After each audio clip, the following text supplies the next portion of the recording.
Hi friends, welcome to Banu lifestyle. எல்லோரும் எப்படி இருக்கீங்க? இன்றைக்கி நம்ம என்ன பார்க்க போகிறோம்னா சூப்பரான வடை தான் செய்ய போகிறோம். அதுக்கு வந்து வடைப்பருப்பு இல்லைன்னா கடலைப்பருப்பு எதுவானாலும் ஒரு 3 மணி நேரம் ஊற வச்சதுக்கப்புறம் அரைச்சி உப்பு மஞ்சத்தூள் போட்டு நல்லா பிணைஞ்சதுக்கப்புறம் உதிரி உதிரியாக பக்கவடை போடும்போது அந்த மாதிரி பக்கவடை போட்டு வறுத்து எடுத்துருங்க. நல்லா ஃப்ரை பண்ணி ரொம்ப முருகு விடக்கூடாது, ஒரு அளவுக்கு தான். அதுக்கப்புறம் பார்த்திங்கன்னா ஜீரகத்தூள், கரம் மசாலாத்தூள், மல்லித்தூள், மிளகாத்தூள், மஞ்சத்தூள், பட்டை, கிராம்பு, ஏலக்காய், சோம்பு, 2 பிரியாணி இலை வச்சுக்கலாம். அப்புறம் வந்து பார்த்திங்கன்னா பெரிய வெங்காயம், பெரிய வெங்காயமாக ஒன்று பெருசாக போட்டிருக்கேன். நான் தேங்காய் எண்ணெயில் தான் செய்கிறேன்.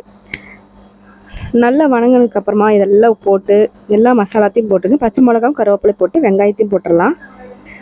நல்லா வணங்கி எடுத்ததுக்கப்புறமா இஞ்சி பூண்டு பேஸ்ட்டு 1 டேபிள் ஸ்பூன் போட்டுக்குங்க.